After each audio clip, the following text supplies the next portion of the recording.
ধুরু আজকে এই গরুর লাড়ি ভুড়ি গুলা পুকুরে ফেলে দিব। আরে সি টম্পা, তুমি আবার আমার গায়ে লাড়ি ভুড়ি গুলা ফেলে দিলে কেন? আরে তুই আবার নিচে বসে আছিস, আমি দেখতে পারিনি। তোমার জন্য আমার নতুন জামাগুলো নষ্ট হয়ে গেল।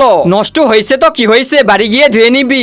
নষ্ট করে আবার বড় বড় কথা। আরে এইগুলা কি? আরে টম্পা, তুমি আবার এই ভুড়িগুলা ফেলে দিলে কেন? আরে ওইসব ভুড়ি টুড়ি আমরা খাবো না, এই জন্য ফেলে দিছি। তাহলে টম্পা এই ভুড়িগুলা আমি নিয়ে যাবো। ওইগুলা আবার তুই নিয়ে যাবি? যা যা নিয়ে যা। ঠিক আছে চম্পা, আজকে এই ভুড়িগুলা দিয়ে আমি সুন্দর একটা রেসিপি বানাবো। হ্যাঁ যা নিয়ে যাই, কি বানাবি বানা। যাই এইগুলা বাড়িতে নিয়ে যাই, আজকে এইগুলা দিয়ে সুন্দর একটা রেসিপি বানাবো। আরে ভাইয়া কই যাও? দেখো আমি গরুর ভুড়ি এনেছি। আরে তুই আবার এইগুলা আনতে গেলি কেন? এইগুলা থেকে অনেক বাজে গন্ধ আসে। আরে ভাইয়া গন্ধ আসে তো কি হয়েছে, এইগুলা রান্না করলে খেতে অনেক মজার লাগে। হ্যাঁ নিয়ে এসেছিস যখন, এইগুলা আবার ফেলে দেওয়া যায়, চল এইগুলা রান্না করি। বন্ধুরা তোমরা তো দেখতেই পেলে, মিনি এই গরুর ভুড়িগুলা নিয়ে এসেছে। মিনি আবার গরুর ভুড়ি খেতে অনেক ভালোবাসে, তাই আজকে এইগুলা দিয়ে মিনির জন্য সুন্দর একটা রেসিপি বানাবো। আর মিনি আর আমি মিলে মজা করে খাবো। কিন্তু এর আগে বন্ধুরা, যারা ছাগল দেখেছো তারা একটা লাইক করে দিবে, আর যারা গরু দেখেছো তারা একটা সাবস্ক্রাইব করে দিবে। আর তুমি এই দুইটির মধ্যে কোনটি দেখেছো তা কমেন্ট করে জানিয়ে দিবে।